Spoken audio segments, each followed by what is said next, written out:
I want to see them all. Every one of them, punished. Christmas Evil wasn't just another low-budget holiday thriller. It was a strange, slow-burning experiment that collided with ambition, tension, and unexpected brilliance. The production didn't unfold quietly, it erupted. Call sheets changed without warning. Practical effects malfunctioned. Actors argued over tone.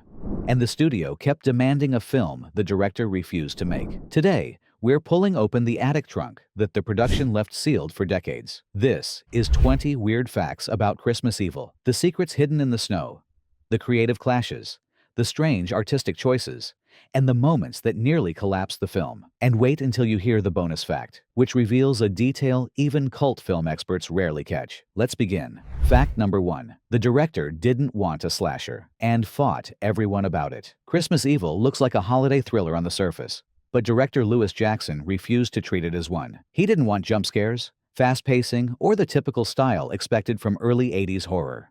Instead, he pushed for something quieter, more emotional, and more focused on a character's unraveling than on on-screen mayhem. This immediately created friction. Producers expected something energetic that could ride the growing wave of holiday-themed thrillers, while Jackson kept slowing scenes down, adding symbolism, and building psychological tension. Every argument changed the trajectory of the film.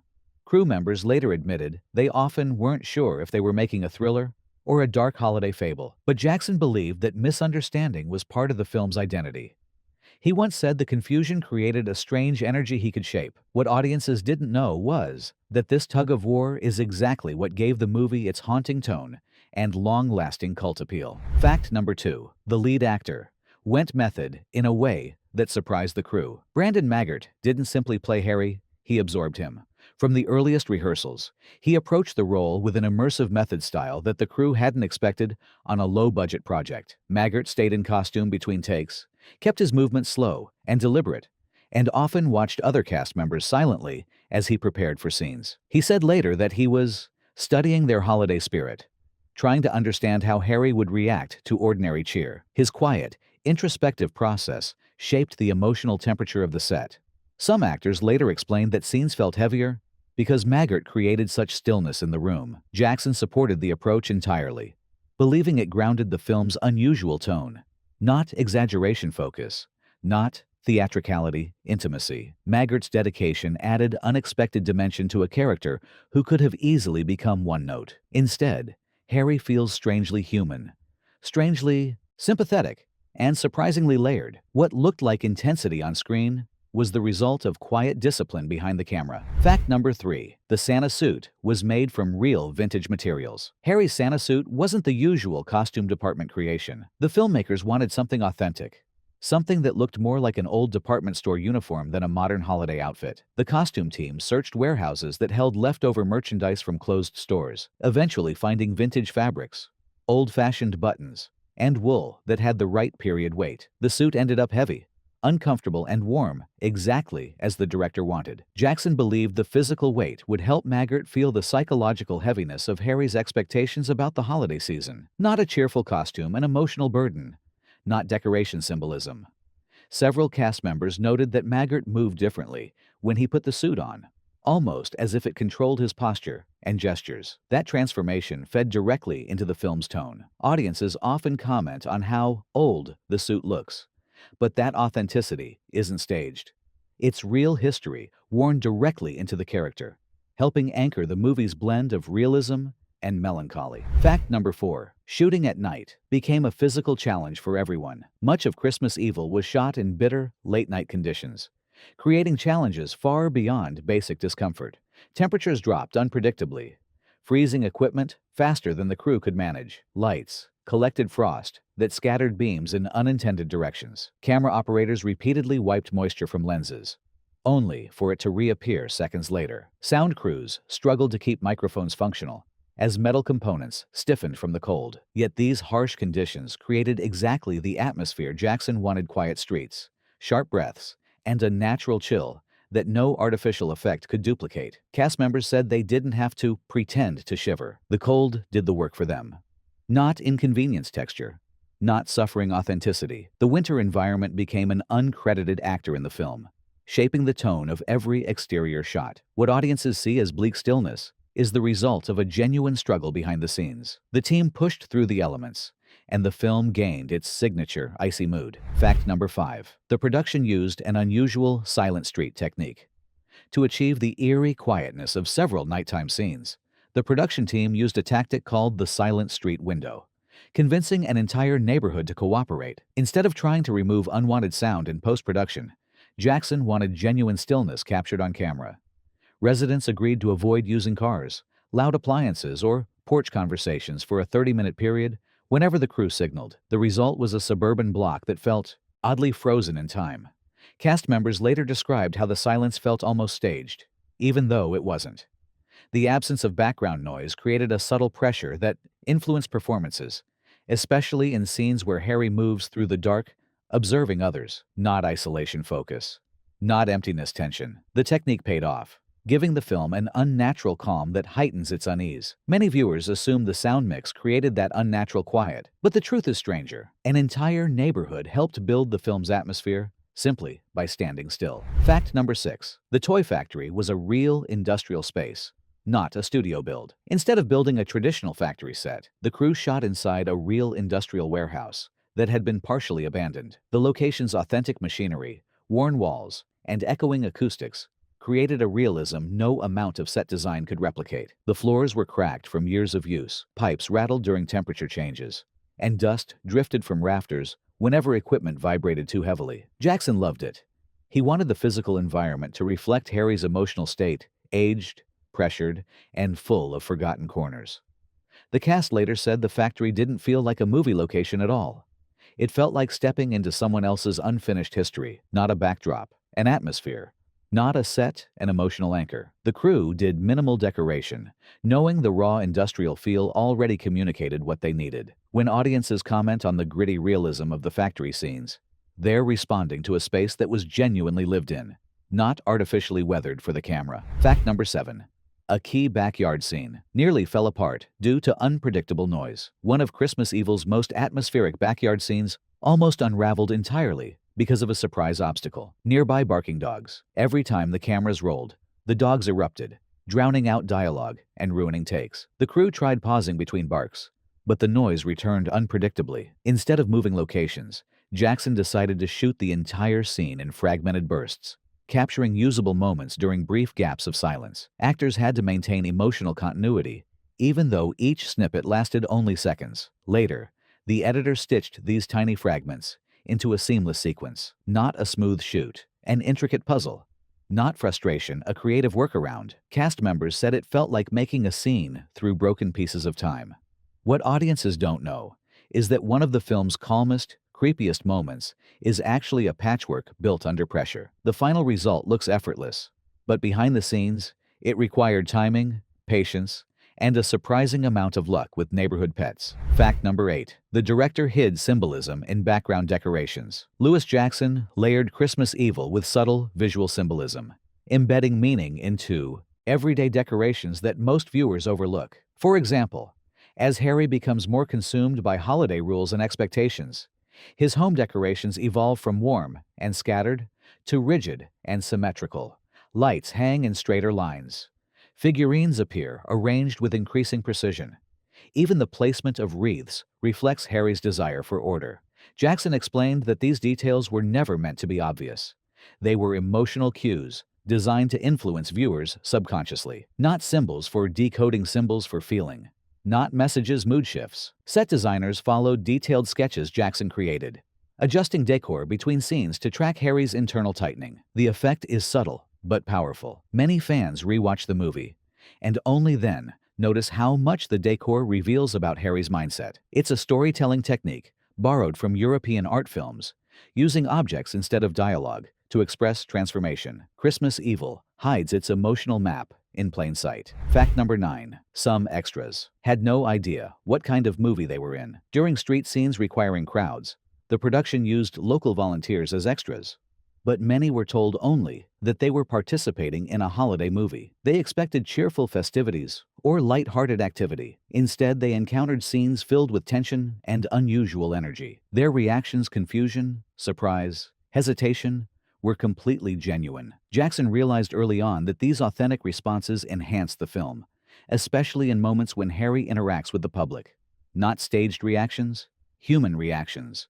Not rehearsed emotion, real observation. Some extras later recalled feeling unsure of where the story was heading, which only deepened their natural body language on screen. Jackson believed this ambiguity created a tone that couldn't be directed. The unexpected authenticity brought a documentary-like feel to scenes that might otherwise have appeared overly theatrical. Viewers often comment on the realistic crowd dynamics, unaware that the realism comes from people reacting to a movie they didn't fully understand. That innocence helped shape the film's grounded atmosphere. Fact number 10.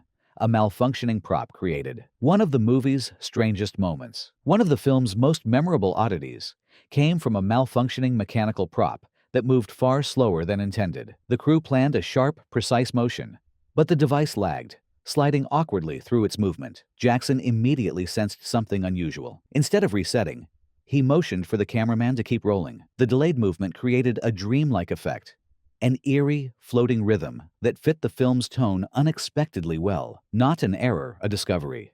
Not broken a gift. The moment became iconic precisely because it felt off balance. Cast members later said they didn't realize the prop was malfunctioning until they saw the dailies. The organically strange movement looked intentional, as if designed to unsettle viewers subtly. And before we continue, go ahead and like and subscribe, because moments like this remind us that filmmaking isn't just planning. It's embracing accidents that become unforgettable. Without that technical glitch, one of the film's signature visual moments might never have existed. Fact number 11.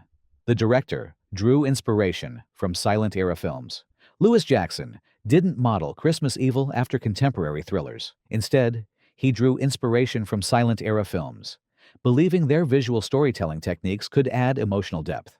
He admired the way early cinema conveyed mood through framing, shadows, and small gestures rather than heavy dialogue. You see this influence in the slow camera pushes, the carefully arranged compositions, and the emphasis on Harry's facial expressions. Not noise imagery, not explanation feeling. Jackson frequently referenced old films during rehearsals, encouraging actors to let stillness convey meaning. Brandon Maggart responded especially well to this approach, grounding Harry in expressive subtlety rather than dramatic outbursts. Crew members said the film often felt like a hybrid of modern and early cinema styles. That blend of eras gives Christmas Evil its unusual tempo: slow, observational, and haunting.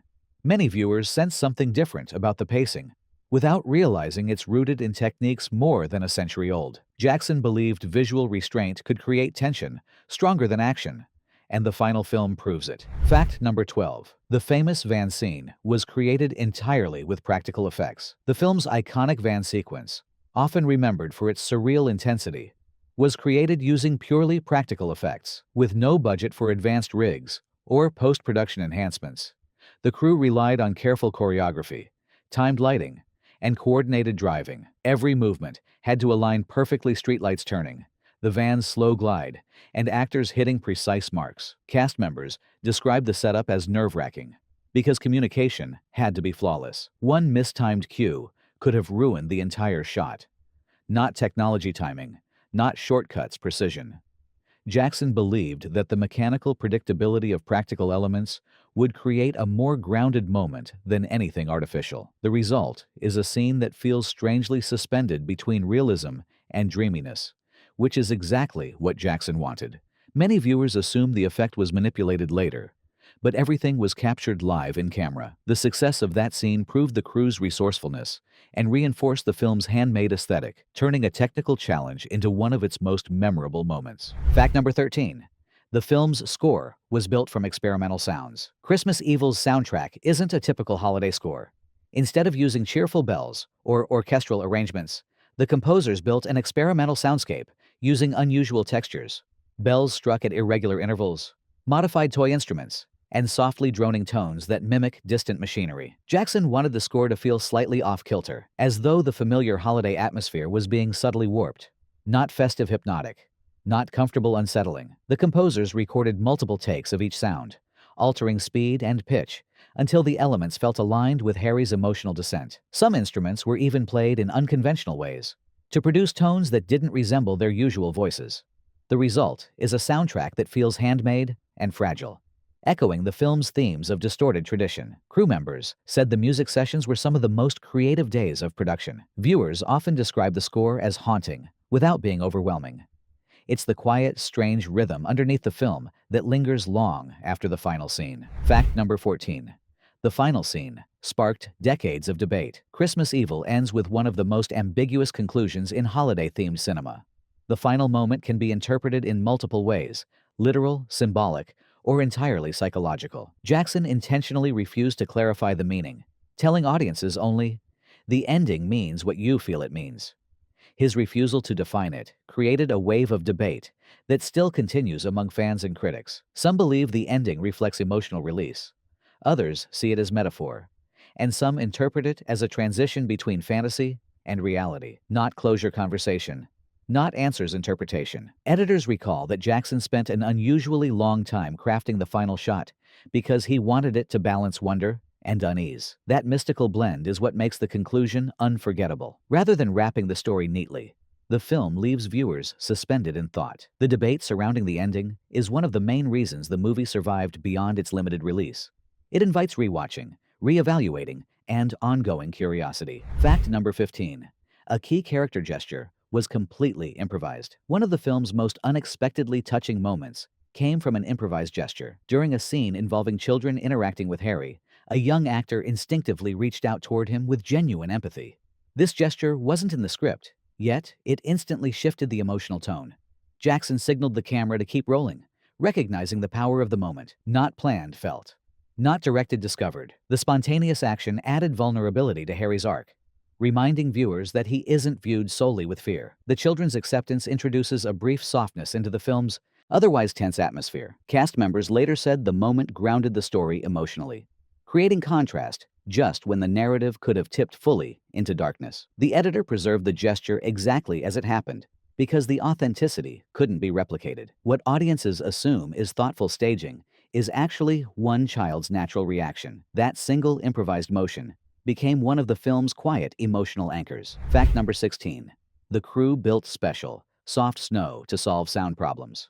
Real snow looks beautiful, but sounds terrible on microphone, producing loud crunches that ruin clean dialogue. To avoid constant audio issues, the crew created a custom soft snow mixture made from foam and fine paper fibers. It looked convincing on camera, but produced almost no sound when actors stepped on it. Not high-tech practical ingenuity, not complex, clever problem-solving. The special mixture allowed the crew to shoot long takes without worrying about footsteps overpowering emotional beats or interrupting the mood. Set decorators sprinkled it across multiple locations, shaping the depth and texture to match real snowdrifts. Cast members recalled that the artificial snow felt strange lighter and softer than expected, but appreciated how it made scenes easier to perform. Jackson loved it because it gave him atmospheric control without sacrificing realism. Many viewers assume the snow is real, unaware of the crew's handmade workaround. The success of the soft snow became an uncredited achievement of the production team. Fact number 17. The film was saved in editing after early cuts fell flat. Early assemblies of Christmas Evil didn't work. The pacing felt uneven, and key emotional beats didn't land as intended. Editor Corky O'Hara faced a significant challenge, reshaping the narrative into something cohesive without reshoots or additional footage. He restructured scene transitions, adjusted rhythms, and emphasized Harry's emotional journey by carefully modulating how long the camera lingered on certain expressions.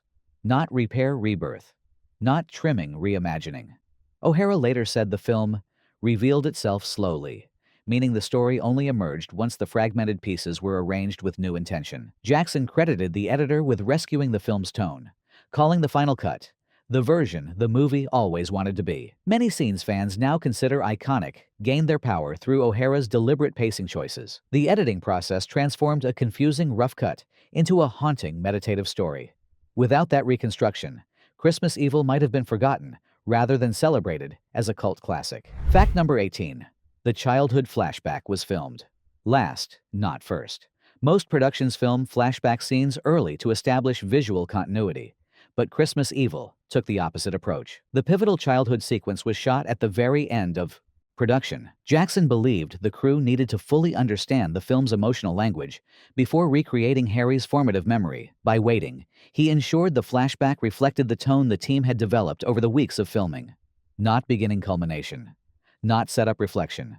The cast found the decision unusual but effective, saying the emotional weight of the story felt clearer by the time they reached the flashback. Jackson provided detailed direction for props, lighting, and framing, so the scene mirrored the symbolic patterns emerging throughout the movie. The flashback became the emotional hinge of the narrative, tying Harry's later behavior to a moment shaped by tradition, expectation, and misunderstanding. Shooting it last gave the moment depth it might not have achieved otherwise, anchoring the film's psychological foundation. Fact number 19. The director kept a mood notebook that guided every day of filming. Jackson maintained a personal mood notebook throughout production, a hand-drawn collection of sketches, emotional cues, lighting ideas, and symbolic motifs.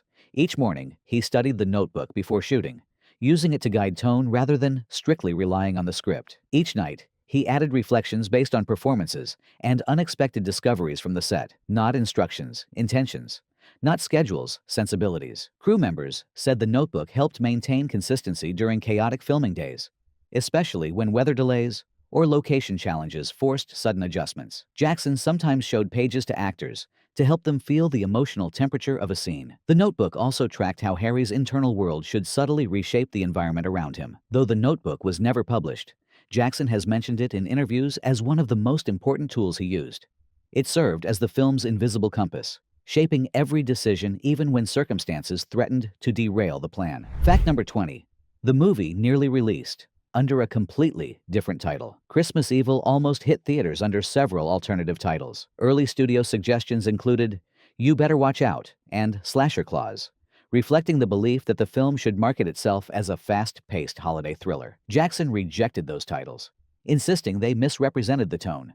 He wanted a name that conveyed unease rather than excitement, atmosphere rather than spectacle, not gimmick identity, not marketing meaning. After multiple discussions, Jackson convinced the producers that Christmas Evil captured the film's spirit more accurately. The final title emphasized the theme of holiday expectations turned upside down, which aligned far better with the story's introspective structure. Interestingly, international distributors still pushed alternate titles in some regions, causing confusion among early fans. But over time, the chosen title became synonymous with the film's cult legacy. Many viewers say the name alone intrigued them enough to seek it out, proving that Jackson's insistence helped protect the movie's long-term identity. Christmas Evil didn't explode on release. It simmered, it lingered, and slowly, it transformed from an overlooked oddity into a cult phenomenon studied for its bold style, emotional depth, and handmade craftsmanship. Its legacy isn't loud. It's steady like a candle burning long after the room has gone dark. If you enjoyed this deep dive, make sure to like, subscribe, and drop a comment telling us which film you want uncovered next. And remember, in filmmaking, nothing is ever simple, especially on Christmas Eve.